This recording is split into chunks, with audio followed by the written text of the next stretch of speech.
Meenakshi Institute of Engineering and Technology, Tandalam, Chennai. BTech CSC, AANML, ANDS, Cyber Security, IT and ECE. Presta Premium Women's Wear. Let your body love it. AM Ratnam presents Pawan Kalyan நடிப்பில் ஹரிஹர வீரமல்லு ஜூலை 24 உலகமெங்கும். அவங்களுக்கு இந்த மாதிரி ஒரு past இருக்கு, டிவோர்ஸ்க்கு apply பண்ணிருக்காங்க. அது எதுவுமே இன்னும் ப்ராப்பரா முடியல. இப்ப எதுவுமே பேச அப்ளை பண்ணிருக்காங்கன்னு சொல்லாதமா, நான் தான் அப்ளை பண்ணிட்டேன். பல தடவை யோசிச்சுக்கோங்க, நான் டைவர்ஸ் எல்லாம் தர மாட்டேன். இவளுக்காக தான் அவங்களை கழட்டி விட்டுருக்கு அப்படின்னு ஈஸியா சொல்லிட்டு போயிடுறாங்க. அடுத்தவா புருஷன் தான் வேணுமா உனக்கு, நீ வந்தனாலதான் அவங்க 2 பேரும் பிரிஞ்சுட்டாங்க, நீயும் ஒரு பொண்ணு தானே, ஒரு பொண்ணோட வாழ்க்கையை இப்படிதான் நாசம் பண்ணுவியா, அந்த மாதிரி கேக்குறாங்க. நானும் இவ சிச்சுவேஷன்ல இருந்திருக்கேன். புரிஞ்சுக்கிறவங்களுக்கு புரிஞ்சுக்கும். ஒருத்தங்களுக்கு செகண்ட் லைஃப் கொடுக்கும்போது அதுக்குள்ள என்னென்ன ஸ்ட்ரகிள் வரும்ன்றது எனக்கு நல்லா தெரியும். இதுல சொல்றதுக்கு எனக்கு வெக்கமே இல்லை. எனக்கு அவங்க வாழ்க்கை வச்சு தான் போடுறாங்க. எனக்கு இவங்க எமோஷனலா பேசணும்னு எனக்கு ஒண்ணுமே பேச முடியல. ஆம்பளே கிடையாது, அவனை கல்யாணம் பண்ணா அவனுக்கு குழந்தைய பிறக்காது அப்படிலாம் பேசினாங்க.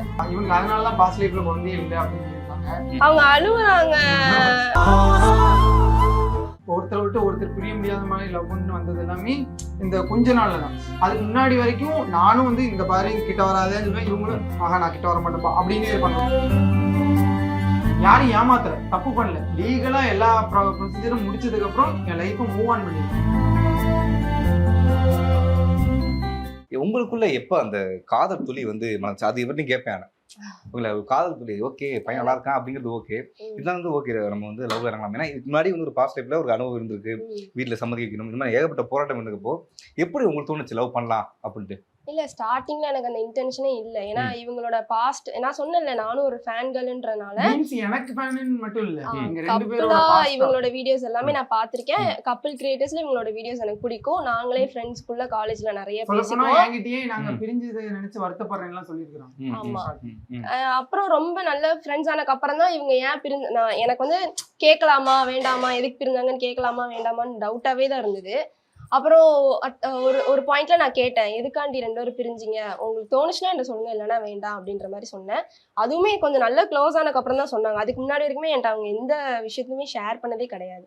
அப்புறம் ரொம்ப க்ளோஸ் ஆனதுக்கு அப்புறம் சொன்னாங்க. சொன்னதுக்கப்புறம் உண்மைலாம் தெரிஞ்சதுக்கு அப்புறம் தான் எனக்கு இவங்க மேல ஒரு சாஃப்ட் கார்னரே வந்துச்சு. இவ்வளோ இது வரைக்கும் ஏதோ இவன் தாண்டா ஏதோ பண்ணிருக்கான். எனக்கு அதுதான் சாஃப்ட் கார்னர்.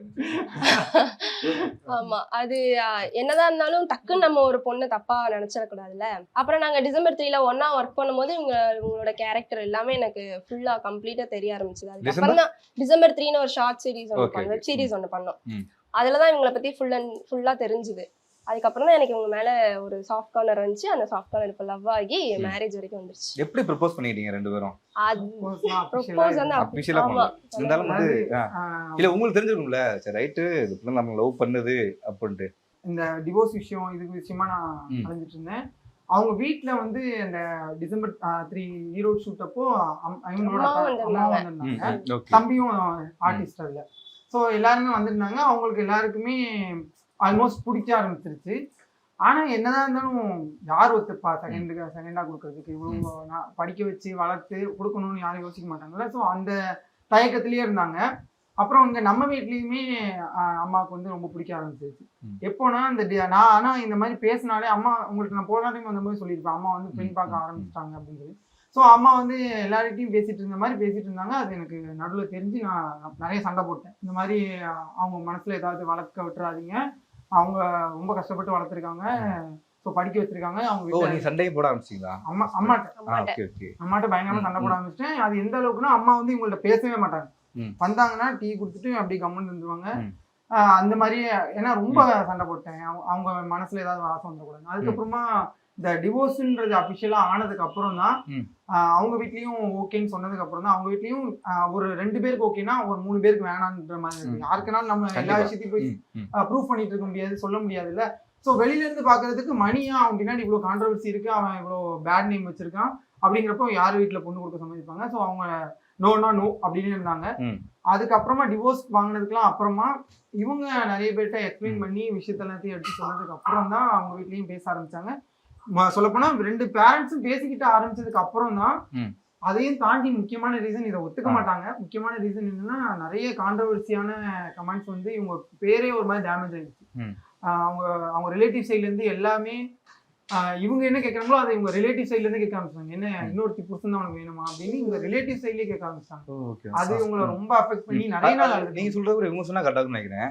நீங்க பார்த்த எவ்வளவு பிரச்சனை பார்த்துருப்பீங்க, அதாவது வீட்டை கன்வின்ஸ் பண்ணணும் அப்படிங்கிறதுல. ஏன்னா ஒரு பையன் வீட்டில் சிம்பிளா வந்து சொல்லிடலாம் இந்த மாதிரி லவ் பண்றோமா அப்படிலாம். ஆனா ஒரு பொண்ணு அதுவும் வந்து இப்படி ஒரு விஷயம் நடக்குது அப்படி தெரிஞ்சதுக்கு அப்புறம் போய் சொல்றது வந்து எவ்வளவு ஒரு வீட்டில் என்னெல்லாம் சொன்னாங்க. உங்க அம்மாவோட ரியாக்ஷன் ஃபர்ஸ்ட் என்னவா இருந்துச்சு? இல்ல ஃபர்ஸ்ட் அம்மாக்கு வந்து இவங்களோட பாஸ்ட் எதுவுமே தெரியாது. இவங்க சோஷியல் மீடியால இருக்காங்கன்றதா தெரியுமே தவிர்த்து இவங்க பாஸ்ட் கான்ட்ரவர்சி எதுவுமே அம்மாக்கு தெரியாது.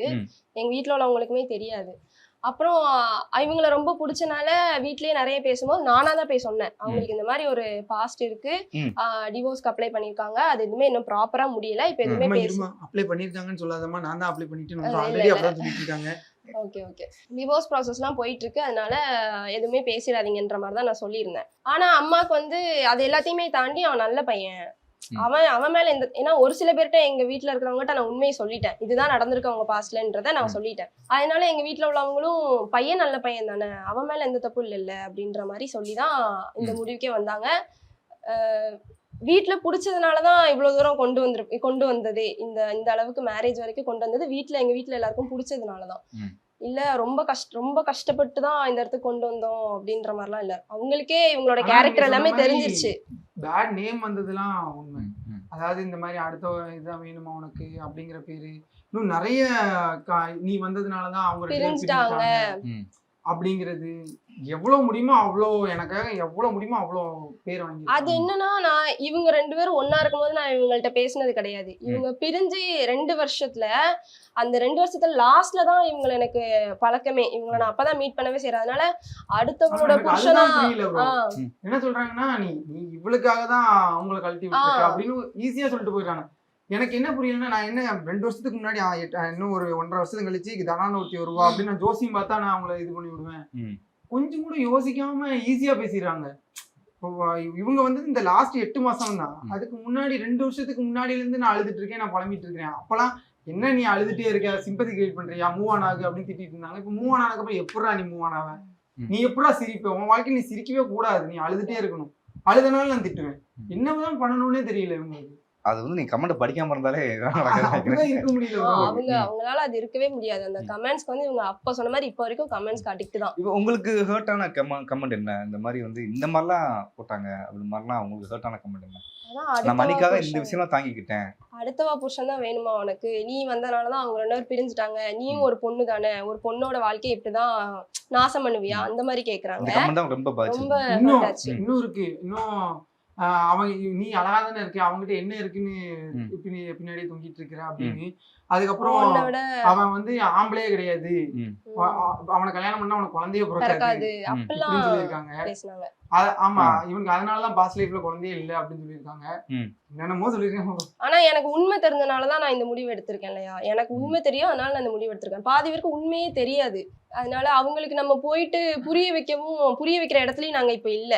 அதனாலதான் சரி, அவங்க உண்மை தெரிஞ்சா இப்படி பேச மாட்டாங்க, எனக்கு உண்மை தெரிஞ்சிருக்கு, நான் அதனால இந்த முடிவு எடுத்திருக்கேன்ற மாதிரி நானும் அப்படியே விட்டுட்டேன்.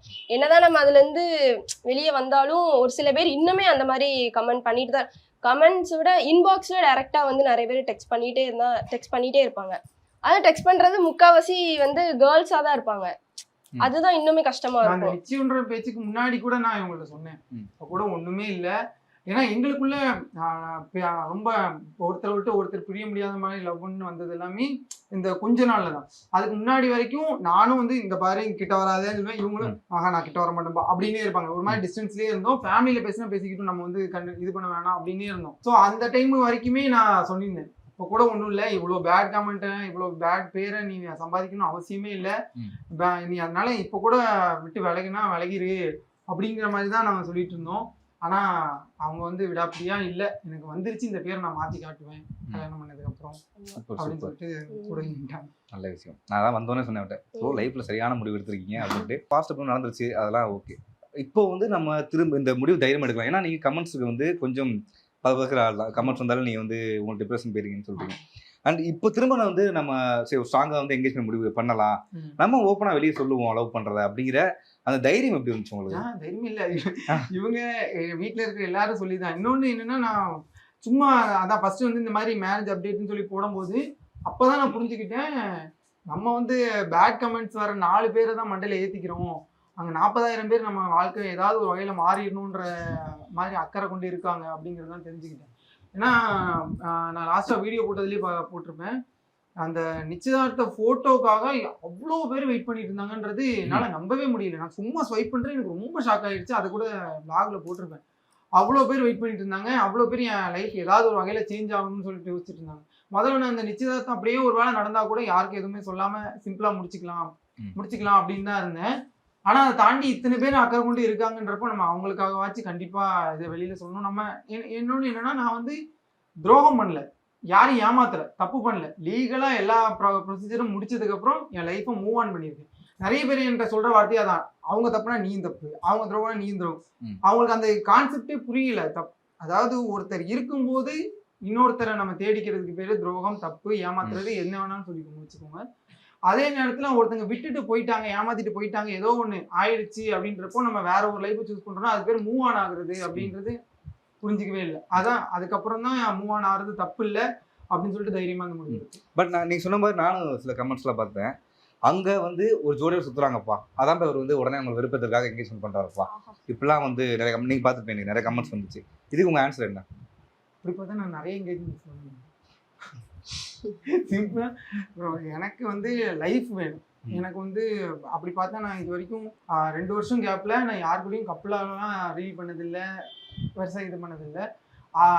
இப்போதான் ஃபர்ஸ்ட் டைமா ரீல் பண்ணது எல்லாமே. அவங்க அந்த ரீல் பண்ண ஆர்டிஸ்டே வந்து என் லைஃப் பார்ட்னர் வராங்க, அதுவும் என் பாஸ்ட் எனக்கு நடந்த எல்லா இன்சிடென்ட்டும் தெரிஞ்சு வராங்க. அப்படிங்கிறப்போ அது எனக்கு அவங்க வாழ்க்கை கொடுத்த மாதிரி தான். அவங்க ஒருத்தவங்க வாழ்க்கை பிச்சை போட்டிருக்காங்க, அதை நான் ஏற்றுக்கிறேன், அவ்வளோதான். மற்றபடி யாரையும் வெறுப்பேற்றி ஒன்றுமே. நான் இப்போ கூட என்ன சொல்கிறேன்னா, நீங்கள் இப்போ அவங்க வந்து சைலண்ட்டாக அவங்க வேலையை பார்த்துட்டு இருக்காங்க. அவங்களோட ஃபேன்ஸுங்கிற பேரில் நிறைய பேர் வந்து ட்ரிகர் பண்ணி தான் எங்கள் வாயை பிடிங்கிட்டே இருக்காங்க. இப்போவும் நாங்கள் எதையுமே சொல்லணும், எதையுமே அவங்கள எக்ஸ்போஸ் பண்ணணும், அவங்கள அப்படி பண்ணணும் இப்படி பண்ணணுன்ற மைண்ட் செட்டே இல்லை. நான் அவங்க ஃபேன்ஸ்கிட்டையும் அதான் சொல்கிறேன், நீங்கள் அவங்க ஃபேன்ஸாகவே இருந்துக்கோங்க, ஆனால் எல்லாரையும் வாழ்த்துங்க.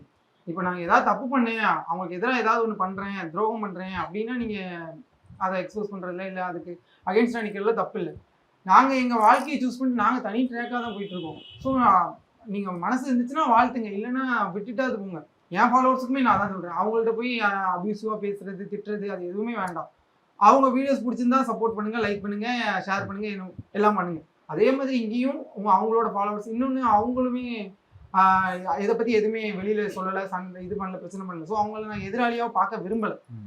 அவங்க ஃபேன்ஸுக்கும் நான் இது மூலமாக ரெக்வஸ்ட் வச்சுக்கிறேன், எங்களுக்கு எல்லாரோட ஆசீர்வாதமும் வேணும். அண்ட் இவர் வந்து சரி ஓகே நம்ம வந்து ஹஸ்பண்ட் மெட்டீரியலாக ஏற்றுக்கலாம்ப்பா, எப்போ வந்து உங்களுக்கு தோணுச்சு சரி வந்து கேர் பண்ணுற விதமா, இல்லை அவருடைய அழகா, அவருடைய கண்களா? இல்லை இப்போ சொல்கிறேன் ப்ரோ. எப்போனா அவங்க லைஃபை விட என் லைஃபை பற்றி நிறைய யோசிக்க ஆரம்பிச்சாங்க. அதுலேருந்து எனக்கு எக்ஸாம்பிளுக்கு என் கூட சேர்றதுனால உனக்கு தான் நிறைய கெட்ட பேர் வரும், அது உன்னால தாங்க முடியாதுன்ட்டு என்னோட விஷயத்தை தான் ஃபர்ஸ்ட் பார்ப்பாங்க. அதனால எனக்கு இவங்களை ரொம்ப பிடிச்சிருச்சு. ஸ்டார்டிங்ல நான் ரொம்ப நாங்கள் க்ளோஸ் ஆனதே அதான். நான் பூமர் மாதிரி நிறைய அட்வைஸ் பண்ணுவேன். இல்ல நல்லா தான் இருக்கணும். ஏதாவது பண்ண பூமர் அட்வைஸ் நான் அதுக்கு வரேன். ஏதாவது இந்த மாதிரிலாம் அட்வைஸ் பண்றது வெறுப்பா இருக்கு எனக்கு அப்படின்னு சொல்லுங்க. வெறுப்பான இருந்தது கிடையாது. இப்போ நான் ஏதாவது பண்ணி ஆமாங்கிறதுல ஒரு பயங்கர வெறுப்புகள் இருக்கு. நான் அவங்க சொல்லி முடிச்சோம், நான் சொல்லுங்க. அது என்னன்னா, எங்க அம்மா அப்பா பேச்ச வந்து நிறைய கேட்கணும்னு சொல்லிட்டே இருப்பாங்க. அது வந்து ஒரு நாளைக்கு நிறைய தடவை அம்மா பேச்ச கேளுதானா, அப்பா பேச்ச கேளுதானா, ஏன் தானே இப்படி பண்றேன், ஏன் தானே இப்படி பண்றேன்னு கேட்டே இருப்பாங்க. அது வந்து ஒரு கட்டத்துக்கு மேல போதும் நான் கேட்கறேன் அப்படின்ற மாதிரி நான் சொல்லுவேன் முன்னாடி. இப்போ வந்து மணி என்ன சொல்றாங்களோ அதை கேட்கறேன். ஒரு வருஷம் சரி இவங்க வந்து பேசிக்கா நல்லா மாடர்னான பொண்ணு. ஆனா சொல்லுவாங்களே வந்து ஃபர்ஸ்ட் வந்து ஒரு 6 மந்த் வந்து அதாவது கணவனுக்கு வந்து மனைவி வந்து ஓகே சொல்லுங்க சரி ஓகேங்க அப்படிமா, அதுக்கப்புறம் தான் ரிவெஞ்ச் எடுப்பாங்க. அது நீங்க ஸ்ட்ராங்கா இருக்கீங்களா? நான் அதை நிறைய இவங்கள்ட்ட சொல்லியிருக்கிறேன். நீங்க அடுத்த ஒரு 6 மாசம் கழிச்சு இன்டர்வியூ போறீங்க, கல்யாணத்துக்கு போறேன், அதுக்கு போக பண்ணுவேன். அது 100 சாமிகள் அது கால் அடிக்கப்பேன். ஓகே சொல்லுங்க. அதான் ப்ரோ, இவங்க வந்து பேசிக்கா வந்து மாடர்னான பொண்ணு. இவங்க அவுட்ஃபிட் எதுவுமே இப்படிலாம் இருக்காது. தூத்துக்குடியில இருக்கிற மாடர்னான ஒரு பொண்ணுன்னு வச்சுக்கோங்களேன். ஸோ வீட்டில எல்லாம் இப்போ நம்ம வந்து வில்லேஜ் சைடு, கிராம சைடுன்றதுனால வீட்டிலலாம் வந்து இதுக்கெல்லாம் அலோவ் பண்ண மாட்டாங்க. அவங்களுக்கு இப்போ மாடர்னாக ட்ரெஸ் பண்ணா கூட வீட்டில் இருக்கவங்களுக்கு பிடிக்காது. இப்போ நம்ம அதை எடுத்து சொன்னோம்னா என்ன சொல்லுவோம், ஆனாப்பா இப்படி வந்து இந்த ட்ரெஸ் போட்டு இப்படி போனோம்னா பசங்களோட கண்ணோட்டம் எப்படி இருக்கும் அப்படி இருக்கும் அப்படின்னு நம்ம எக்ஸாம்பிள் சொல்லுவோம், அது எல்லாமே மேடம் பூமரா தான் தெரியும். ஆடை சுத்தத்தை பறிச்சிருக்காரு மணி அவர்கள். இல்ல இப்போலாம் அப்படி கிடையாது. கமெண்ட்ல போடுவாங்க ப்ரோ. ஆமா போடுவாங்க. நல்லதுக்கு தானே சொல்றேன். அதுவும் நானா சொல்ல மாட்டேன். அவங்க வீட்ல இருந்து கால் பண்ணி சொல்லுவாங்க, இந்த பாருப்பா இப்படி வந்து ட்ரெஸ் பண்ணிட்டு போறாப்பா, எனக்கு அது பிடிக்கலப்பா அப்படின்னு சொல்லும்போது நம்ம அவங்க பேரண்ட்ஸ் சைட்ல இருந்து என்ன சொல்லுமோ அதை நம்ம சொல்லுவோம். சொல்லும் போது அவளுக்கு புரியாது. இதெல்லாம் எப்போ அவளுக்கு புரிய ஆரம்பிச்சுச்சுன்னா, ஒரு கட்டத்துக்கு மேல நான் என்னென்ன சொல்லணும் அதெல்லாம் நடந்திருக்கும். நடக்கும்போது அவளா வந்து கமிட் ஆகும், இந்த மாதிரி நீ சொன்னல அதே மாதிரிதான் இப்படி ஆயிடுச்சு அப்படின்னு சொல்லிட்டு. அப்படி சொல்லும் போதுதான் ஏதோ ஒண்ணு நமக்கு தான் ப்ரோ, ஒரு சிம்பிளா சொல்லணும்னா பசங்களுக்கு தான் தெரியும் பசங்க பத்தி என்னன்னு. அதனால எல்லாரையும் தப்பு சொல்லல, ஆனா பசங்களுக்கு தான் எந்த பசங்க எப்படிங்கிற இது தெரியும். அதனால நம்ம சொன்னது அப்படியே நான் என்னைக்காவது நடக்கும்போது கால் பண்ணி பேசி அப்படிதான் இவளுக்கு கொஞ்சம் கொஞ்சமா என் நம்பிக்கை வர ஆரம்பிச்சு. பட் இது ஒரு கட்டத்துக்கு மேல பூமர்களை தாண்டி ஒரு மாதிரி ஃபோர்ஸ் பண்ற மாதிரி இல்லையா? இல்ல ஓகே, நீவா ஆப்போசிட் பர்சன் ஃபோர்ஸ்லாம் ஓகே தான். இல்ல அதான் நம்ம வந்து சொல்ற விதத்துல இல்ல நீ இது போட்டு போக கூடாதுன்னு சொன்னா ஃபோர்ஸ் தான். அது அவங்களுக்கு பிடிச்சாலும் சரி பிடிக்காட்டாலும் சரி அது ஃபோர்ஸ் தான். கண்டிப்பா இப்படி போனா இப்படி நினைப்பாங்க அப்படின்னு சொல்றது ஆப்ஷனல். அவளை நம்ம ஆப்ஷனா விட்டுறோம், நீ இப்படி பண்ணனா இப்படிதான் பேசுவாங்க, அதுக்கு மேல நீ பேச்சு வாங்கிக்குவேன்னா உன் இஷ்டம் அப்படின்றது தான். சரி ஓகே, அதே கேள்வி உங்கள்கிட்டயும். எப்போ உங்க கண்ணுக்கு வந்து ஒரு மனைவியாக, அதாவது உங்க வாழ்க்கையோட துணைவியாக தெரிய ஆரம்பித்தார்கள்? டு பி ஃப்ராங்க் வந்து இவங்க எப்போ வந்து இவங்க வீட்டிலலாம் பேச ஆரம்பிச்சாங்களோ அப்பவே எனக்கு ஒரு இது தோணுச்சு, இவங்கன்னா நம்ம லைஃப் கரெக்டாக இருக்கணும். ஆனால் இன்னொரு பக்கம் எனக்கு பெரிய இதாக இருந்துச்சு, பயமாக இருந்தது வந்து அவங்களுக்கு இது ஃபர்ஸ்ட் லைஃபு, அதுவும் இல்லாமல் இவ்வளோ கஷ்டப்பட்டு வளர்த்துருக்காங்க. வெல் செட்டில் ஃபேமிலி தான். வெல் செட்டில்லாம் இல்லை, மிடில் கிளாஸ் தான். வீட்டுக்கு ஒரே பொண்ணு, குட்டி ஒரு தம்பி மட்டும்தான். அப்படி இருக்கப்போ அவங்க எவ்வளோ கனவு வச்சிருப்பாங்க, நம்ம பொண்ணுக்கு அப்படி கல்யாணம் பண்ணணும் இப்படி கல்யாணம் பண்ணணும் நிறைய ட்ரீம் வச்சிருப்பாங்க. அப்படி இருக்கும்போது நம்ம போய் அதை கெடுத்து விடுற மாதிரி ஆகும் அப்படிங்கிறதுனாலதான் நான் பயந்து அந்த வீடியோ போட்டது, இந்த மாதிரிலாம் யாரும் பேசாதீங்க அப்படின்னு சொன்னது.